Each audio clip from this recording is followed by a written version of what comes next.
What's up, queens? Welcome to the Female Dating Strategy Podcast, the meanest female-only podcast on the internet. I'm Ro. And I'm Savannah. And Lilith is out this week. It's another tag team episode. Another tag team episode. And it's called... But Lilith is missed, as always. And hopefully she'll be back with us soon.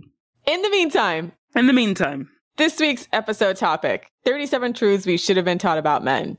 And so this episode is in response to the really popular blog post that was written on the subreddit and is now published on the blog that was titled 37 Lies That We Were Taught About Men. And earlier in the year, we did a 3-part episode basically going through that post and breaking down why each of the 37 lies are actual lies about men. So we thought that to do something a bit different, that we would flip that and we would be dissecting 37 truths that we should have been taught about men. So yeah, that's the episode today. That's on the docket today. All right, so this is going to be an exciting episode because it's another one of those episodes where we go through a lot of different FDS concepts in short succession, that things that you know, but no one's ever really completely articulated, right? Because these are things that most of us know through experience, but are counter to the things we're generally taught as women in our culture. So starting with number 1, which is men only complain about women's standards if they don't meet them. It's not because they think the standard is unreasonable.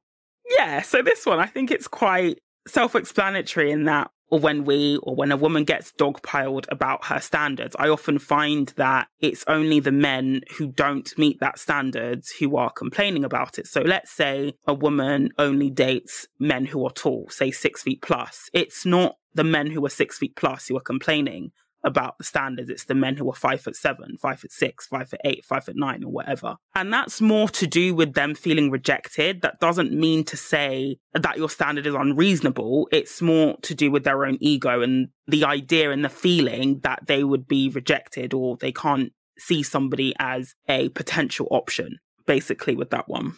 Generally, the men that have the things that women want don't think it's unreasonable. In fact, they're probably happy that other men are failing so that they have more access to women. That's actually true. So immediately, I feel like a man gives himself away as being low value or not having much if he's always complaining about women's standards, because I'm like, well, you wouldn't complain if you were on the other side of that and then all of the women wanted you, right? Yeah. It's almost like how, men as a class complain about gold diggers, but how many rich men, when they come into money, they end up going for a woman who, if they didn't have money, they know that woman, they wouldn't look at them twice. It's not that they don't like gold diggers in quotation marks per se. It's more that they're not accessible to them. Because that's the first thing they do. They go and get a trophy wife, a woman who wouldn't look at them if they didn't have money. Right. And I've seen a lot of female dating coaches, and I don't know what their angle is, but there's a lot of female dating coaches who have made it their entire brand to tell women that our standards are too high and we're making men feel bad. And first of all, I want to be like, sis, what's your angle? You're just trying to get head pats from Krusty Krab Twitter? Because it's very odd to... Honestly, I'm like, the dirtiest, crustiest guys are the ones that are going to be the ones agreeing with this, right? So I'm wondering, why would you pander to the have-nots? Right? Okay, so but all these women do is talking about men are complaining because there's actually a really infamous dating coach. I think she was a Christian dating coach who said, I stopped trying to give women dating advice because they all want shallow things. They want a guy who makes $100K, who's 6 foot, who they basically want the entire 666 package, 6 inches, a little small, 6 foot.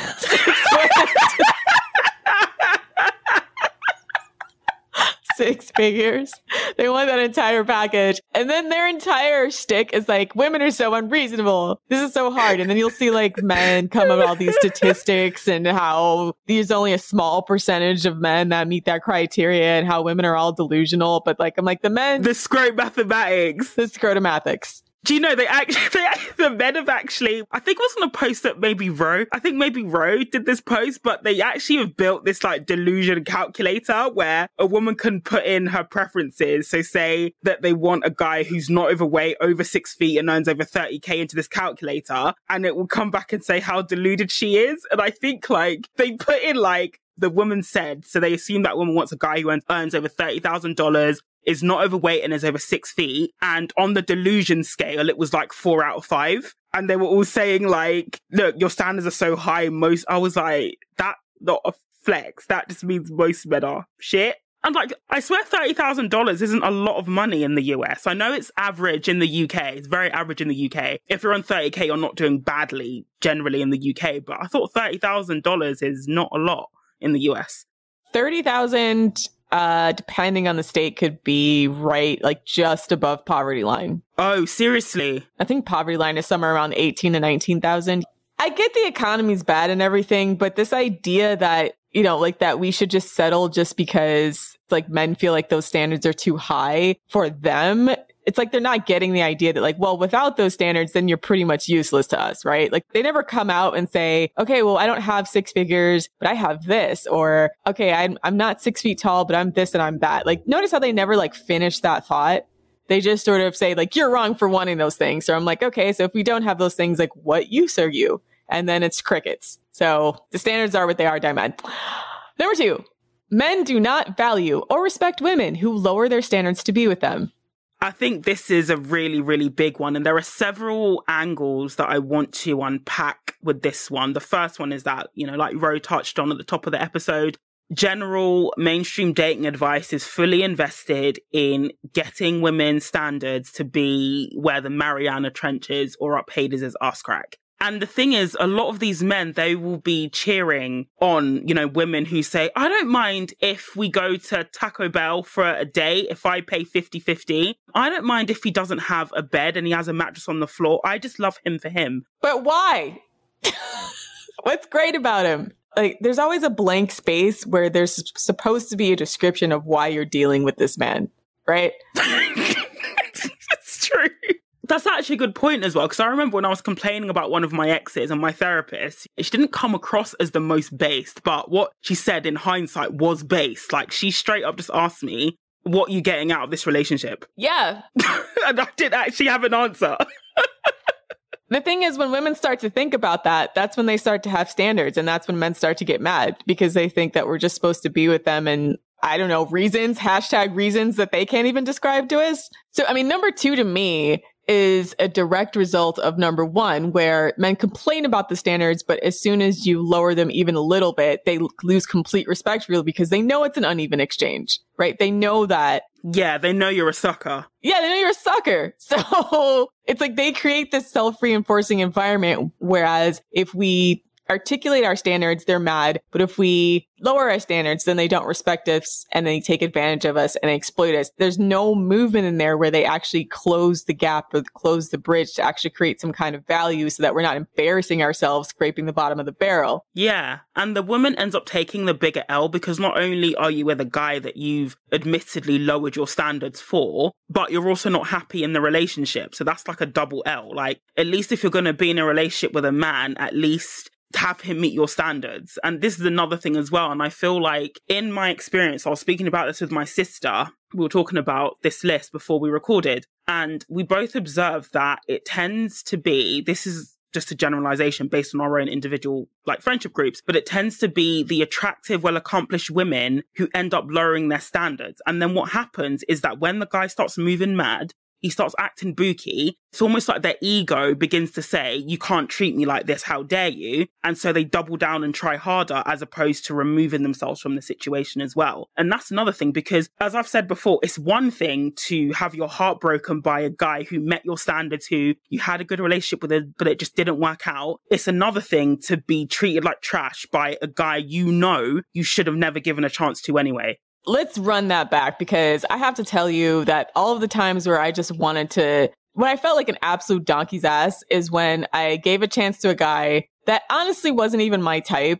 that I knew wasn't that great, but I was like, well, he has a great personality and I like hanging out with him, so let's just give him a shot. And then he absolutely acts like a scrote, or acts how many men do, is they get comfortable in the relationship and they start getting more and more entitled. And you're just sitting there feeling like an absolute fucking sucker while this guy's talking down to you and you're like, wait a minute. I need you to know that I'm the catch here. And you like raising your voice to me, you take that bass out of your voice, first of all, right? That's how I approach it like that. Like, don't come at me, trying to put some bass in your voice when you were already on thin ice in this relationship to begin with, right? And that's the thing with men you lower your standards for, is that they will embarrass you every time. And they just end up with no respect for you. Like in the scenario that Rose said, you know, it's probably absolutely true that these women are a catch, that Rose a catch, but they won't see it that way because they'll think if you're such a catch, you wouldn't give me the time of day. These men know they ain't shit. Like they know, they absolutely know. And this is the reason why they don't respect women who they know can do better. Because they're just thinking there must be something wrong with you if you're with me then. You must be the problem. Rock bottom for me emotionally is when an ugly guy puts bass in his voice when he's talking to me. And I'm like, oh no. This is honestly why I'm really like glad I can say relationships have ended for me, but I can always say I've never dated a guy I didn't find attractive. Like I can say that with my chest. I'm glad. I've dated a couple and honestly, if I see them in the street, I'm going to act like I don't know them. I mean, I'm not above it. Just Mariah Carey him. No, I'm dead ass.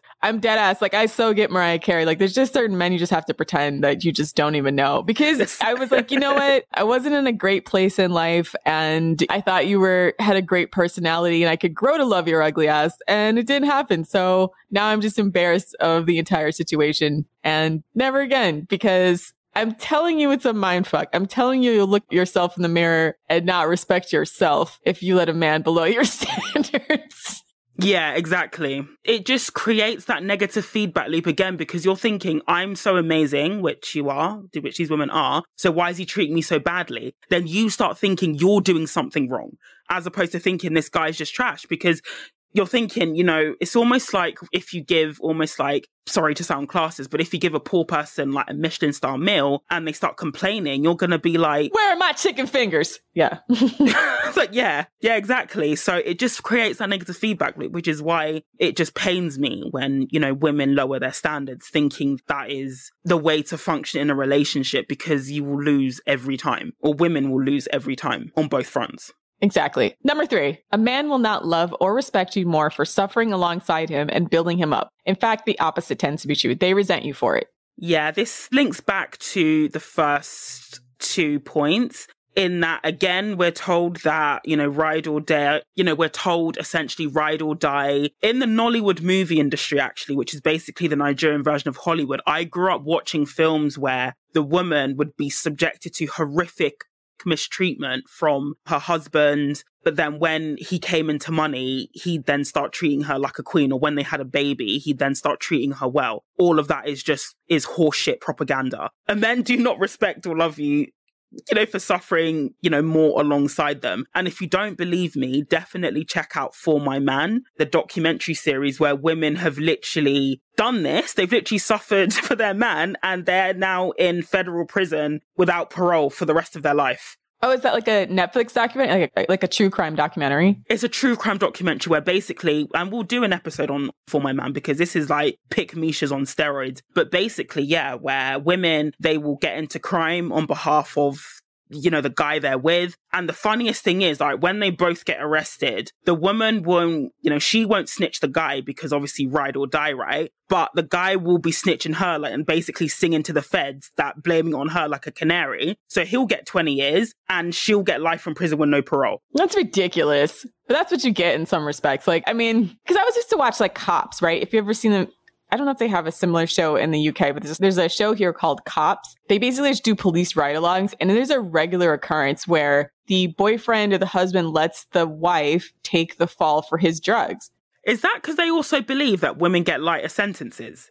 Sometimes, yeah. And like sometimes the women will do that because they think, oh, like, especially if he's got more than one strike, right? So some laws have increasing penalties the more felonies that you're caught with. So a lot of times they'll be like, oh, I'm just going to have my girlfriend take the fall because it's her first offense. So she'll only get a little bit of time, or like it'll be a much lesser charge than for him. So yeah, it's a problem. And again, we've done episodes on, you know, building a man up. So you can listen to the John Cena episode where we spoke about how his first wife was with him when he was homeless, when he had nothing. And then when he hit the peak of his career and they eventually got married. But then when he hit the peak of his career, it ended in divorce. No, he didn't marry her, right? He never married her. His first wife, yeah, they got married after like a 15-year relationship. Oh, his first wife. Okay. That was the second girlfriend, Nikki Bella, who we strung along for almost a decade. Okay. But yeah, building a man up, it's just a bad strategy, especially if you're not married to him. And I would always recommend, if you are going to invest in a man in any meaningful way, so if you're going to contribute to his business, if you're going to, support him in buying a home or whatever, make sure that you are married, or at the very, very minimum that you know your legal rights. Don't assume that he's going to think, oh, well, she supported me and helped me out, that he's going to be fair to you if the relationship ends. Just protect your energy. Yeah, that's a pipe dream. He may not, right? Like, he may or he may not, but you just need to protect your energy, like, really. And another thing as well is that we have to be mindful of the fact that when we see someone who is down and out, it can be challenging for them to be around people who know them when they were down and out, especially if they are trying to break out of that almost. Firstly, they may not necessarily be successful, but secondly, it's like, if they do end up, breaking out of that, is the relationship still going to survive? You're going to remind him of the time when he was broke and had nothing as well. That's true. Anybody who's ever leveled up in their life or tried to evolve past a circumstance that was a negative experience for them, sometimes unfairly, people who were part of that life, your old life, can just remind you of that, right? Like, you just outgrow people. So even in the best case scenario, in the sense that even if he's not a scrote who's just like using and exploiting you, it's quite possible he might just outgrow you, right? That's what tends to happen if you're not, in a marriage or something where you're committed to grow together in some kind of direction. So I think it's just such a mistake to be the struggle woman. Like, you definitely want to be the woman who he sees as aspirational for whatever his current life circumstances, right? That being said, it can't be so aspirational that he's so clearly beneath you that you go, we go right back to number one, ladies, that he's complaining about your standards because you're too aspirational for him. So, like, there's a lesson here to be had about balance, right? Can't be too struggly, can't be too... It can be mid. Can't be so far above him that he's out here going, you maybe got these standards. You can't get a woman because this woman got standards. Tired women, their standards. That shit. And I guess in these scenarios as well, you sort of... You review standards. Okay. I guess this is also where, some discernment comes into play, because obviously, we're not always going to meet people who are the finished product, so to speak. But this is where I think it's important before you start dating is to know your bottom line. So know the bare minimum you will accept from a guy. So for me, for example, he has to be gainfully employed. Like, he needs to be gainfully employed, and that needs to correspond to his age. So I would expect a man who is, say, 30 to be at a different stage of his career than if I was dating a guy who was 26 as well, depending on the industry. But roughly speaking, I wouldn't be happy if a guy was, say, 35, not that I would take a 35-year-old, but just for example, and he was just starting his career, so just getting his first meaningful job. I wouldn't be happy with that. So you have to know your bottom line of what you're willing to accept, and you have to know upfront to some degree, how much you're willing to grow with this person, how much you're willing to invest in this person. Because, for all intents and purposes, some people do grow together. Like my sister, she met her husband when they were both in uni, they were both at the same life stage, and he's now, like a finance director working on contract, which is big, big money. They've grown together. But at the same time as well, she's not put her own career and dreams on hold to support him, which is where which is another place where I think women make that mistake, is whilst they're, building the man, supporting him, they put their own dreams and aspirations on hold, which I think is another mistake as well. Yeah, you should absolutely be focused on yourself primarily, and then finding men who can grow with you in the direction you want to go. Yeah, and just look out for positive markers that they're actively working towards that dream. Like, I'm sure we've all come across the guy who wants to be a musician or wants to be a successful or wants to be the next Joe Rogan person, but the gap between that becoming a reality and their current reality is so massive that it's basically a pipe dream, So... Yeah. And meaning, like, they have no feasible plan towards that goal. Talk is cheap, right? There's a lot of people that have aspirational goals that will never achieve them because they never take the first step. And everyone has something like that, right? I wouldn't even say that's like male exclusive, but men tend to like wallow in delusions of grandeur for much longer. See our episode on like 40-year-old Neat, where this guy was convinced he was like secretly a genius and he couldn't hold on a McDonald's job. Yeah. So like you want to watch out for that. A man with aspirational goals who thinks he's special with no outside validation of that and no movement towards building something to prove that, right? So number 4, men know if they want to marry you very early on. Now, I know FDS, we've been roasted on the past by certain female subreddits on Reddit just for saying this simple fact. But the fact of the matter is, every man I know who is in a marriage that is doing well, they always say they knew very, very early on that they wanted to marry the woman that they're now married to. They may not pop the question within 3 months because that's just weird, but the intention to marry was always there. And so when I see these women who are in 10-year relationships and they're still asking when he's going to propose, it's like, sis, he doesn't want to marry you. That's it.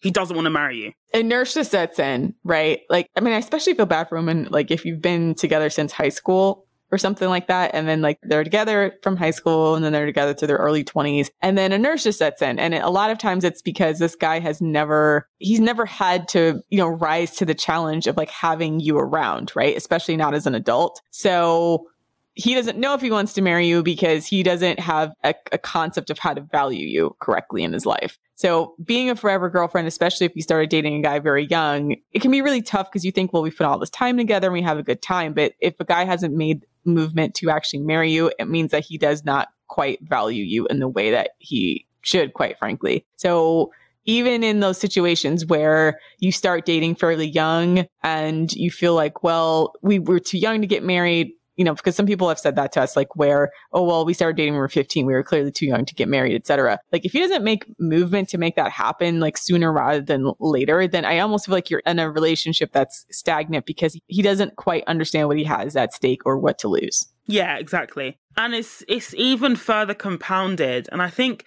partly because of economic reasons, because cost of living and rent is so expensive. But when, women basically give all the wife benefits without getting the ring, so they'll move in, they'll have kids, they'll buy a house together, but then they'll be asking, but he doesn't want to marry me. And again, it goes back to knowing your bottom line. And I think if marriage is something that you want, you have to almost separate what I'm willing to do for a boyfriend and what I'm, willing to do for my husband. So I remember my sister, when she was dating her now husband, like she said, I want to go to the Caribbean with my husband. And so she never went with her boyfriends because she was like, no, that's something that I want to do with my husband. It's like, we'll go to like Europe because I don't really care about that, but I want to go to the Caribbean with my husband. So even when she was dating her now husband, it was off the table to go there. And then they went there for their honeymoon. So even stuff like that, you just have to compartmentalize between what you're doing for a husband and what you'd be doing for a boyfriend. But the problem is women tend to get it back to front and think, if I just prove that I'm wifey material by showing him that I'm willing to be his wife in all but name, then he'll want to marry me. And that just doesn't work. Take the trip. I'm not gonna lie, I would have taken that trip. I was more talking about free labor that I wouldn't be doing for a guy if we weren't married, but I would have taken that Caribbean trip, especially if it was all expensive paid. But I do like your comment about not going back to front. Always wipe front to back when it comes to skirts. Front to back, not back to front. So, but yeah, in general, how I would view this is like, yes, I'm totally willing to go on any type of expensive luxury trip that a man wants to take me on, but if you're talking about like, committing to you when you're having, a lot of life problems, etc., or growing with you in any type of way that you want, I can't see myself doing that. And I haven't really done that without some kind of long-term commitment via marriage, right? Like I'm not trying to be committed and be an at-will employee that this person can fire at any time, right? Like I feel like the benefit of marriage is that you're willing to put in a little extra effort when a person is slacking, right? And let's just be clear, like, even in my friendships, right? Like you just have times where things are ebbing and flowing, but you either commit to the friendship to like working through your problems together. And obviously you can't really marry your friend, but a man who was serious about having you do that for him, once again, if he respected you, would be pushing towards marriage. Like no one would have you be their ride or die. And they're not actually investing in you or putting something very much long term. So I can proudly say I've never been a ride or die chick. Like I don't have it in me. It's not in my spirit. I don't understand it as a concept. Ugly men, I could tell you all about that. So I think, okay, we both take opposite L's. I've never dated someone ugly, but yeah, we take opposite L's. I've overexerted myself. So like one of my exes, like he was looking to move house and I would literally be looking for apartments for him. And I actually got him a rent discount as well. Like double clown. So that's what I've done. I suppose that's Friday type, but I wouldn't say I've done anything like that. But yeah, opposite L's.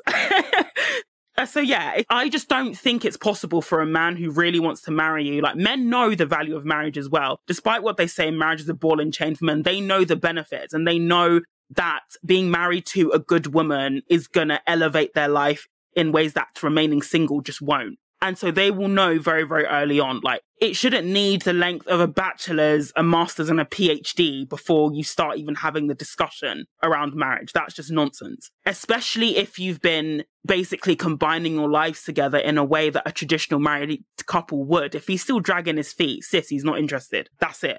And to go back to number 2, he'll start to not respect you as much and see you less as his dream girl if you don't respect yourself enough to walk away from that situation, because you are lowering your standard and he knows it. To walk away. Yeah, that's true. And then actually they'll start to blame you as well. They'll just think, well, if she's not happy, she can just leave, which leads on nicely to number 5, actually. Right. Number 5, taking a man back after he treats you badly will convey that what he did to you wasn't that bad. Otherwise, why would you take him back? This is sort of inspo from Natalie Liu, who honestly, baggage reclaim, it's life-changing. It really snapped me out of my pick me mindset and led me straight to FDS when I was reading it after a breakup. But it's like, it's honestly true. And I think when it comes to breaking up and getting back together, there's 2 scenarios. I feel like if it was because of a practical issue, so distance or maybe not having enough time or, you know, then getting back together can work as long as those issues have been addressed. So you've closed the gap, you've made time for each other. It's, you know, less stressful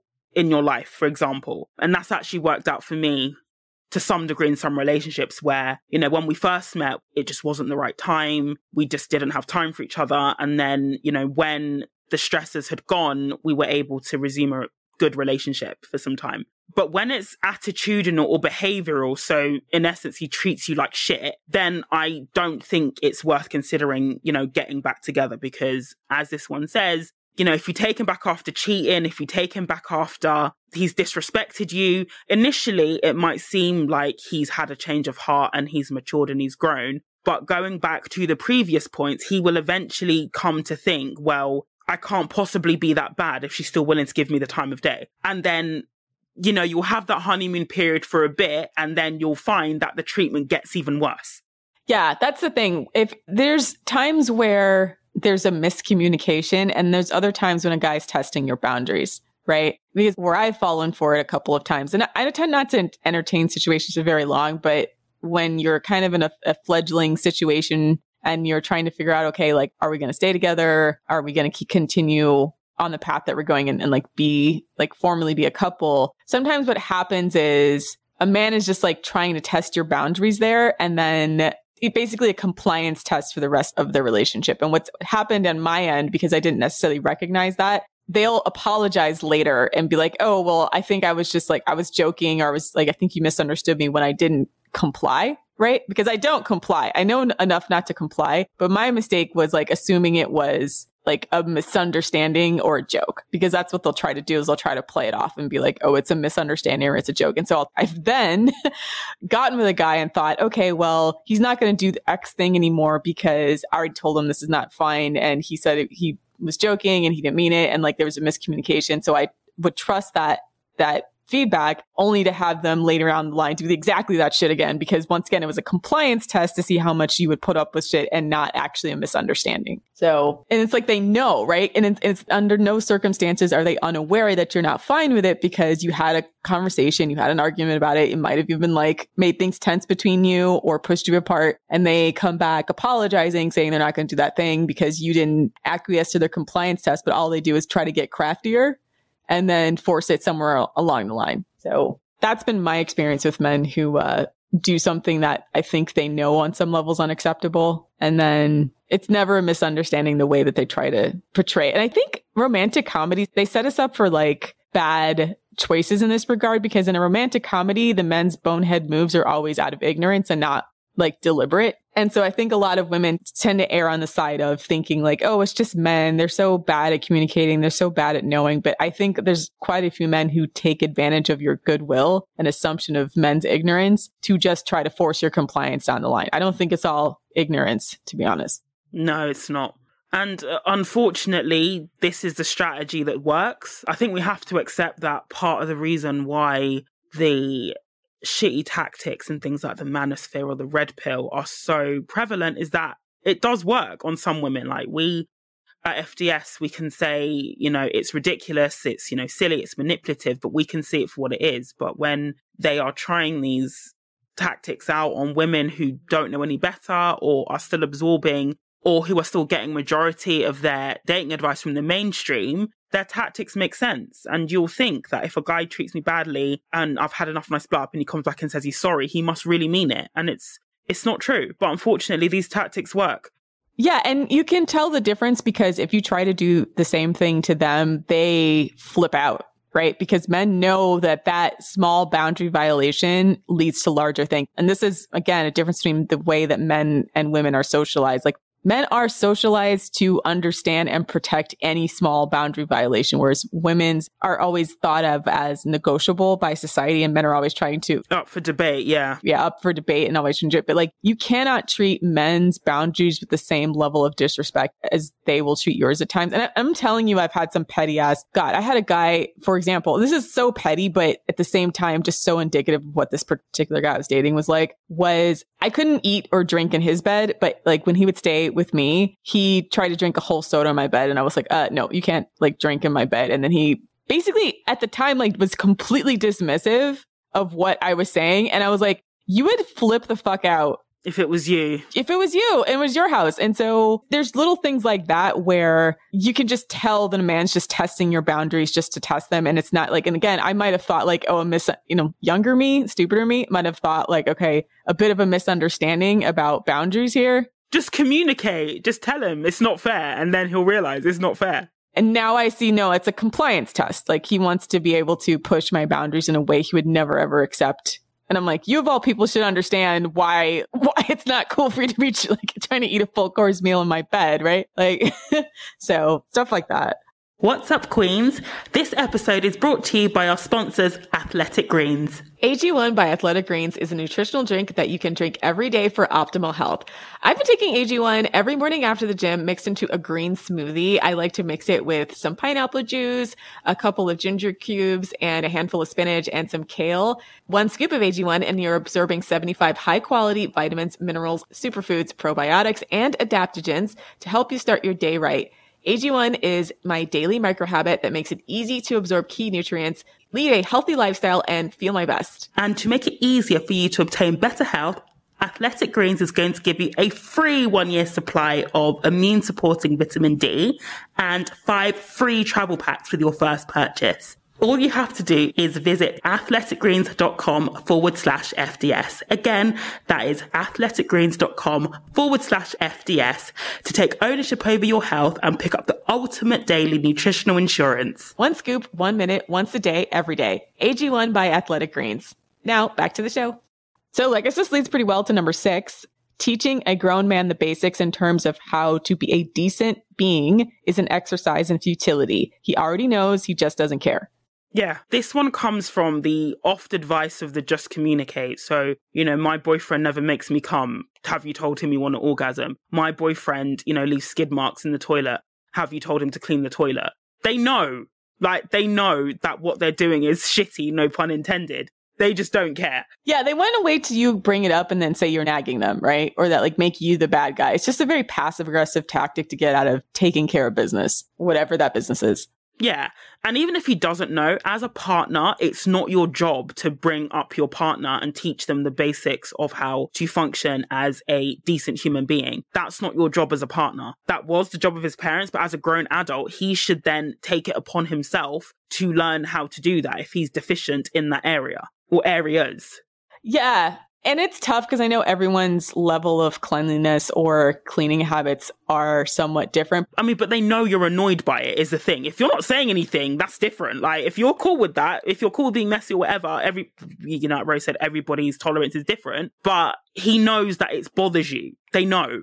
Yeah, I mean, when it comes to like, well, I guess I'm separating in my mind the difference between like him treating you well and then also like him just having like bad personal grooming habits.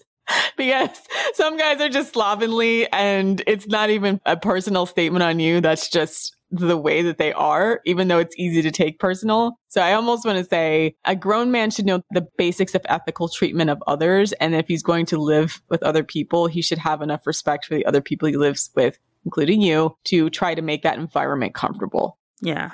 And that actually leads very nicely on to number 7 as well. A man who is serious about you will do what it takes to make you happy. A man who is not serious about you will only do what he feels like doing to make you happy. What he feels like doing to make you happy. Yeah. So again, going back to the wash example, if a guy truly wants to make you happy and he cares about you, he would sort his hygiene out. Like, if you pulled it up with him or whatever, he would sort it out. But a guy who isn't as serious about you, basically they will only do as much as they feel like doing, even if that results in you still being dissatisfied, just to say, well, I've done something. So they might, I don't know, use deodorant as opposed to actually having a shower, for example.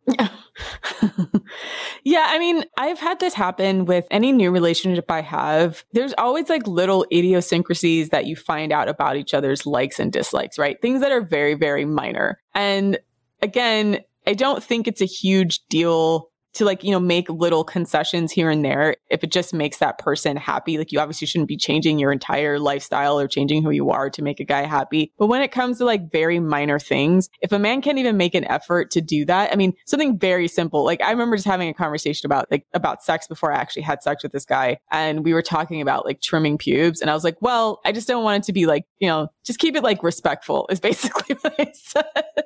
Like, you don't have to be all clean shaven or whatever. But, like if I'm going to go down there, just keep it, trimmed up and oiled up nice and like a pleasant place that someone would want to stick their face. Okay. And so when we had sex, that's what I found, right? Now, if he had made no effort and I was in the middle of like trying to have sex with this guy and I'm looking at, again, an unkept lawn in front of an abandoned house situation with his dick. That's disrespect. That's a person who has not done the bare minimum of something that would make you happy, right? Again, this is not the same as men being like, oh, you have to wax your vagina bald and like these like weird, absurd porn standards, but like, basic grooming. Just being a tidy, that's fair. Being tidy, like even if you're riding in the car together, like, I mean, there's so many like little things like that. If you're in a relationship, certain stations that you really don't like listening to, like if he's observant about that, right? It's like you'll find something that both of you like listening to. If you like the car window open, if you like, he'll just sort of be observant to some of these smaller things that make you happy, that are minor at the end of the day. And if the little things like that, I think, are indicative. If you can remember those things and are putting effort into making you happy and just doing them because they make you happy, even if they don't make sense to him, that's an indicative that he's going to try to make you happy versus a guy who is only doing what he feels like you should have, right? And if a guy's at a point where he's like, well, I don't like this for you, or I don't agree with this. And like, I had a guy rearrange the furniture one time in my place, which is like, it was a little bizarre, but I don't know, still don't completely understand what that was about. But that was a situation where it was like, he felt like it should be a certain way, even though it made me unhappy, right? Because I'm like, this doesn't make sense for my work life flow. Like I have it set up in a certain way that works for me. Like, why are you doing this? But stuff like that. So number 8, it is possible for a man to marry or have a long-term relationship with a woman he has no feelings for. Yeah. So this one is a tough pill to swallow. Because again, we've been taught, and I guess as it should be, that if a guy is with you for a long time or if he marries you, that means that he really loves you, wants to be with you and have feelings and has feelings for you. But the truth of the matter is that's not always the case. And this is why I think that if you want to get married, that is absolutely okay. I think marriage, for some people, is a great thing. However, you have to be aware and cautious of the fact that the person or people may not be marrying for the same reasons as you. So you might only consider marrying somebody because you love them. A guy might consider marrying you because you're the only one that's available. Right, because women come with built-in benefits in a way that men don't. Once again, women have standards and higher standards because men are, if they don't meet those standards, it tend to be a liability. So a lot of men will just have women around for what's it called? Free pussy subscription or a mommy McBang maid, right? Because it gives them a lot of actual tangible benefits to have women around. It's easier to get other women if you have a woman around. Right? Like just having a girlfriend makes it easier for you to get other girlfriends. Like there's just this, this energy about when a woman chooses a man and like starts to invest in him and like makes him better, then that gives him confidence, et cetera, et cetera. Whereas like there's just not a whole lot of reciprocity on the other end and vice versa, where having a man around isn't necessarily like inherently better than being single. So I think women tend to be naive about this because you would think to yourself like, well, if he didn't like me, he wouldn't have me around like this. And it's like, well, if you didn't, no, you wouldn't, right? Because like men don't have any value to you, but like just having a woman around helps that guy a lot more than not. Even if you hate him, if you're just around him, like it's just, that's the weird thing about it. Like just having a female presence is looked at as a cosign. And he'll think, once again, I think like the previous thing we said, okay, well, if you wouldn't keep taking me back if you didn't see value in me in some way. Yeah, exactly. So stay woke, queens, and just be aware of that. I think that not everybody gets into long-term relationships for the same reason, and just making sure that if you are somebody who wants to marry for love, that you see the markers of that from your partner as well, and you don't start feeling inertia or feeling taken for granted or anything like that. Women tend to stay in relationships out of shame from society about singleness or because they're being emotionally manipulated and like triangulated to the point where they're so emotionally enmeshed they can't see that they're not benefiting. That's completely different than why men stay in relationships. I think, was it a divorce lawyer on Twitter? There was a really interesting thread that she wrote, and she said she's never dealt with a divorce case where the man didn't already have another woman lined up. And she was basically saying that men tend to only leave relationships when they have another woman to go to. Yeah, because having a woman around benefits them, even when they hate them, period. So they generally won't give that up for singleness. They'll give that up if they can secure another woman. So also, I think it's why it's on you sometimes as a woman to just break up when things are going south, because men won't. Yeah, exactly. You can't rely on a guy to break up for you. And I've seen this logic being bandied around where women have literally said, well, if you didn't want to be with me, he could always leave. And it's like, yeah, he could, but he still stands, like Rose said, he still stands to benefit from keeping you around in some form, even if he doesn't want to be with you. So again, women just have to sometimes take the lead on this and just cut it at the root and just cut him off. You need to cut it. All right. Was that the Nollywood thing? Was that? No, it's a rap song. I wish I could remember the rest of the verses, but it's because I watched like someone said a similar thing in like a Nollywood film. It was basically like a rip-off of Tupac. It was really bad. And then he had like a bill that was like, 3 million naira. And it was like, 3 million naira? You'll have to cut it. Cut. And started doing the scissors motion. That was where I thought you'd watched it from. Okay. Yeah, it's a rap song. International. I see now. I get it now. Yeah. Number 9. Men who are willing to go 50-50 do not care about equality because 50-50 is still not equal. Yeah, 50-50 sounds equal when you say it out because you think 50-50 both are the same numbers. But in reality, men who suggest 50-50 are ripping you off, and they know this because they know that even if, say, the bills are 50-50, the woman will still be doing the majority of the housework and the cooking and looking after the children. So they don't care about equality. That is the number one sign that, to me, if a guy says we're going to split it 50-50, he doesn't care about equality. Next. Dude. And listen, next. He doesn't even, he's not even trying to make it fair for the woman. He's not trying to impress you. And he's not trying to make it even equitable or comfortable for you, because the woman, it's more like, 50-50 is more like 25-75 when it comes down to it. Broke, stingy men make my vagina dry up. And like any guy that starts off with that energy is just don't engage, right? Thing is, it's like in the UK, I really feel bad for women here because 50-50 is like the norm. Like every 50-50 like is literally down to the pennies. Like it's so ingrained in UK culture to split everything 50-50. Again, going back to the economic climate and how expensive it is to rent and buy. But you know, women need to recognize that. Y'all need to recognize that 50-50 is not a good deal for women. It's a good deal for men because they are still doing comparatively a lot less. And, you know, men, they work out the maths as well. They know they're ripping you off because they know if they were to get an escort, a chef, a personal assistant, a nanny, a diary scheduler, that would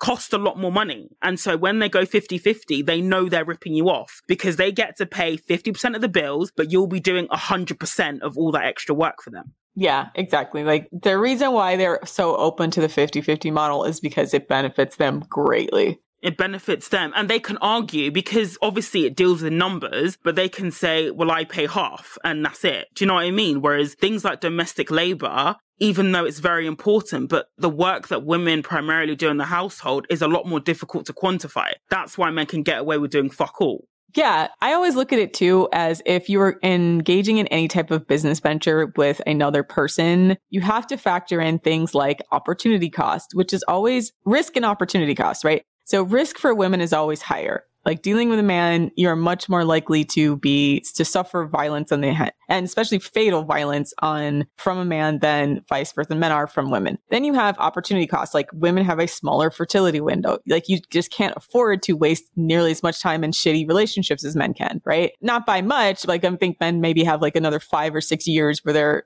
tend to be attractive enough. Good quality sperm. Yeah, good quality sperm and tend to be like attractive enough to attract someone younger to have children with. But at the same time, like you have to be aware of that as a woman because it's going to cost you more to waste your time more and to go 50-50 because your risks are higher and your rewards are lower and your opportunity cost is higher than men. Like, so the 50-50 model does not make sense when you have such stark physical, biological differences, right? And then just think about the fact that even in careers, like the motherhood tax, like if you were to have a child, more than likely your earning potential is going to be tanked and his isn't, right? That's just the way that it is. So when you're talking about 50-50, you're setting yourself up either up front or down the road to take a massive L for it to actually be, quite frankly, mostly 75%. Like you're absorbing all of the risk and very little of the actual benefit and reward. So yeah, just be aware of that. Next, number 10, men with more money are not necessarily going to be more generous.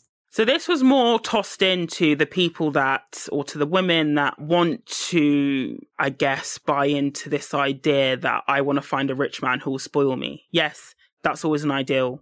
And if you want it, go for it. But just be mindful that if you think about it, rich people do not become rich by being generous. They become rich generally by being very, very strict in how they manage their money. And let's face it, by hoarding wealth for the most part. I mean, I can't get over the fact that Nick Cannon's baby mom, or at least one of them, couldn't even ask him to help her pay for a nanny. Yeah, and I can't get over the fact that Elon Musk, Grimes, he's not even like paying her music for her music career or paying, I think he's paying child support, but it's something ridiculous. But he's literally just bought Twitter for $44 billion. Yeah, the thing about this is that, like, just because he's rich, if he's not actually investing in you, it's pretty much useless, right? You have to understand that, like, just being around a rich man does not, like, automatically give you anything. That's so true. Like, I want to almost do, like, a full post about this and, like, show all the women who took massive L's dealing with rich men and got nothing from it but abuse. So like a man who is rich is only valuable insofar as his wealth translates to tangible assets and benefits to you, or at the bare minimum connections, right? The only time I've seen a woman like come out on top is if like it's some kind of reality TV show or something where she's fucking a rich guy and like her entire brand now becomes like a Real Housewife or a basketball wife or something like that, where now they're making money from being associated with that rich man on like Bravo or VH1 or something like that. But it's not because that man's giving them shit, right?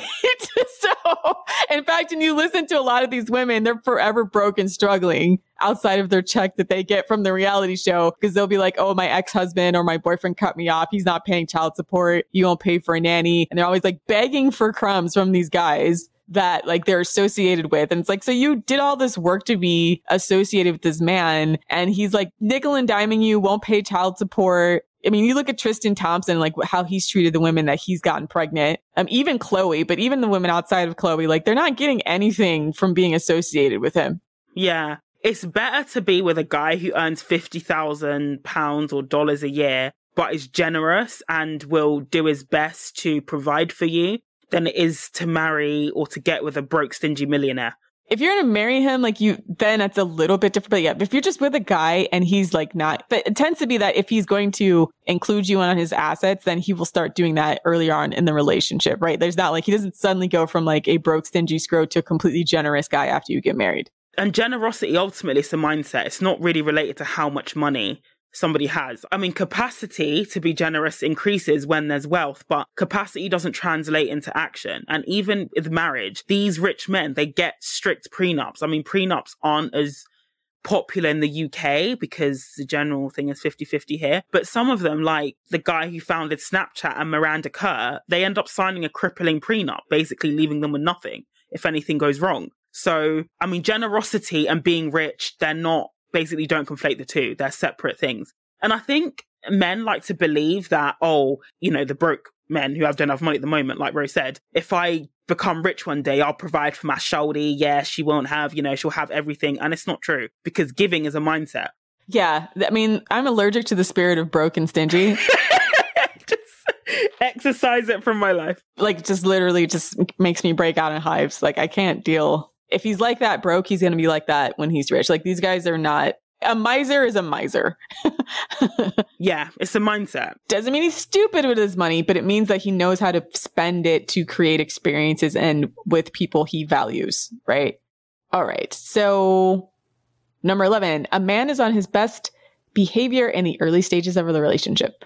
So this one was sort of inspired by my conversations with, again, people who've been married for a long time. So like my parents, my sister now, she's been married for almost a decade, and her friends who are married. And what they said was really interesting. And they often said, so my parents, for example, they've just celebrated their 40th anniversary. And when I was asking my dad what is something he wasn't told about marriage, and he basically said that the way, you know, your mum or, you know, my mum was in the beginning is almost exactly the way she is now. And so obviously she's changed over the years, but the fundamentals are still there. And this is after being together for 40 years. So when women, you know, get with a guy, you know, they see a guy and he's not behaving the way they expect at the beginning, but they think that sticking around is gonna somehow change that. It's like, no. And also, if you think about it as well, when when my friends, you know, when they come to me and say, look, you know, he's got this really annoying habit in the beginning, like, how can I get him to change? I always say, if you think about a habit that you have, so for example, I can't sit still, like now I'm like rocking in my chair, I just can't sit still, right? If somebody said to me, you need to stop doing that, that would be really difficult for me because I'm used to doing it. Do you know what I mean? Like, it's not easy to get people, especially bad habits that have been ingrained and reinforced over time. It's not easy to get somebody to break the habit. So basically, it's a very long-winded way of saying that the person that you see at the beginning of the relationship is likely the best you're going to get out of him. Act accordingly. And I always ask myself, if nothing changed about this guy or this relationship, would I still be happy? If the answer is no, I then know that it's time to leave. Because, you know, you can't really spend your life betting on potential, hoping that somebody is going to have a personality transplant before you're happy in the relationship. Again, that doesn't work out. Yeah, I think it's also, I mean, keeping this in mind will also help you weed out red flags, because remember, this is him trying not to trigger you or display red flags at the beginning of a relationship. So that's why we say a lot of the times things that you think are negligible at the beginning of a relationship are actually deal breakers, you know, because there's only one option for them to get worse over time. At least I've never heard of it or even seen it, I don't think, where someone displayed something that was like a red flaggish and then, you know, it wasn't like some kind of compliance test that didn't actively get worse later on in the relationship when a guy feels like, you know, he can let go. And again, it's counterproductive. Like the antidote and the cure for shitty men, you know, one of like the ways we can root them out in society is to not reward them with our continued presence and love and affection when they fuck up. But so I don't understand the logic how if, you know, when women say, oh, he's really deficient in this area, but if I stick around and continue to give him, you know, love, sex, attention or whatever, then he's going to want to change. When actually that's just reinforcing the behavior. Because as we said in one of the previous truths is that he's going to think, well, if I'm that bad, then why are you still here? And a guy's actually asked me that question before. And again, I felt like Booby the Fool, because as scroty as he was, he had a point. They tell him themselves. It's the worst. And man, I can think of like a particularly humiliating situation where a man tells you about himself explicitly, right? Because you're engaging in good faith, and then a man gets so frustrated with you actually giving him the benefit of the doubt that he actually tells you he's not shit. Like, that makes you feel mad stupid, doesn't it? Yeah, it does. Yeah, that happened to me. I don't know if it's like guilt or it's just like they just at some point just are just like... You just literally like just start. I'm just going to go and apply for the circus, because even this guy thinks I'm stupid for putting up with him. Yeah, exactly. Like when you bring up a thing a man does and his first response is like, oh, stop being a victim. You knew I was going to be like this, or something like that, where they turn it around. Or why don't you just leave then? Right. That tends to be indicative that they know and you're engaging in good faith in ways that you shouldn't. Okay, so number 12, the final point in this episode, a man's friends and who he chooses to hang around with says a lot about him and his values. So in terms of this one, I wanted to draw attention to a common refrain that, you know, let's say a guy is a decent person, so to speak, but he hangs around with people who are known to be misogynists, rapists, abusers, or whatever, basically very unsavory characters. That to me is an indictment on his character, because if he really had a problem with that behavior, then he would cut those people off. Yeah. I mean, this is part of growing up. You outgrow some friend groups, and your friend group is either going to drag you down or support you, right? And so, I mean, to me, watching Love is Blind and then watching like Shake's friends and then like how douchey they all were and reinforcing his terrible attitude, that's just the kind of thing you'll see with men who are low value, is they tend to kind of all hang out with each other, have similarly disgusting viewpoints. Otherwise, why would they hang out?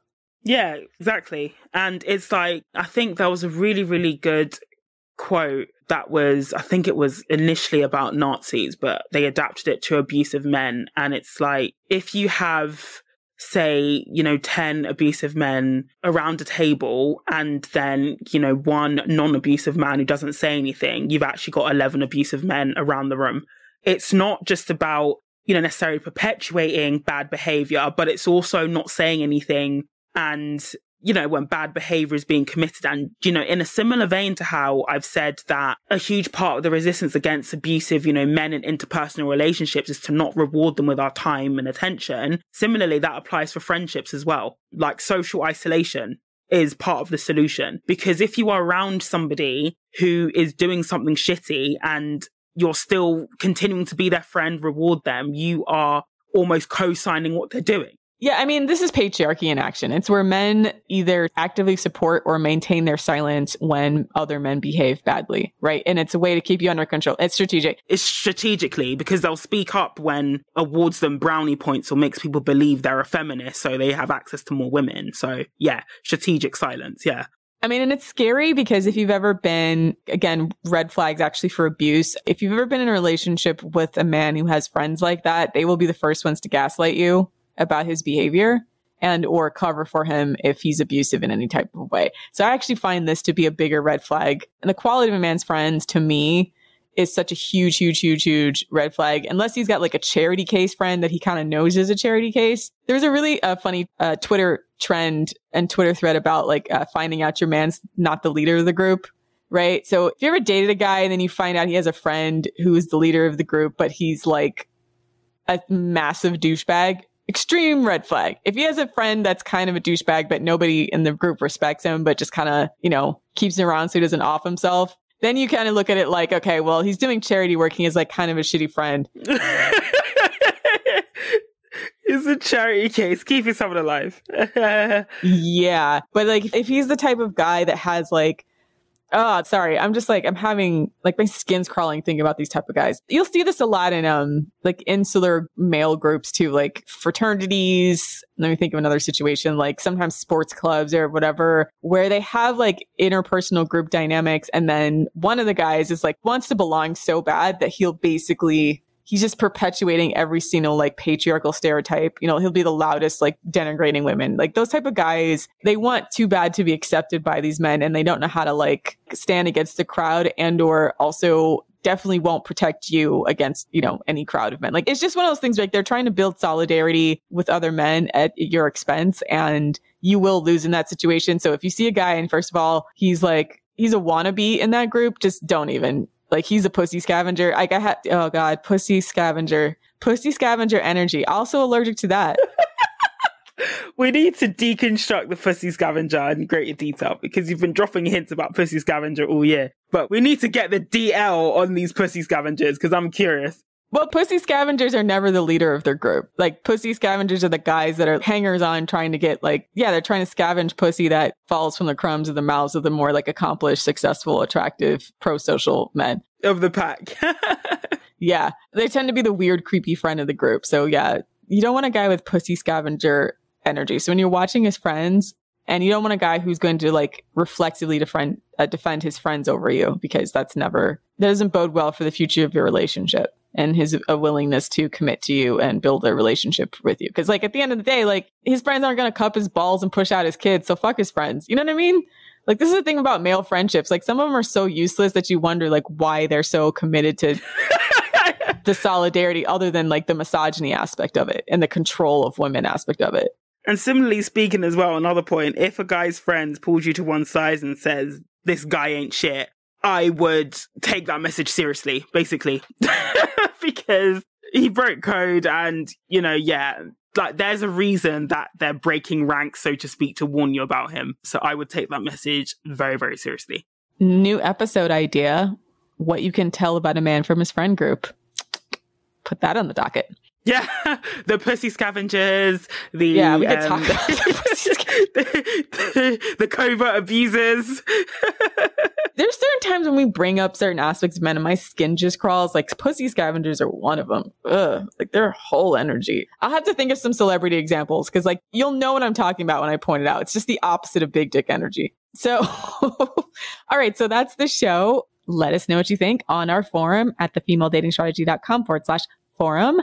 Also, check out Patreon, patreon.com/thefemaledatingstrategy for weekly bonus content. Submit your roast to scrote, queen shit or nazis. We have a Thanksgiving roast coming up soon, so please submit your stories for that. Also, follow us on Twitter at femdatstrat and on Instagram at _thefemaledatingstrategy.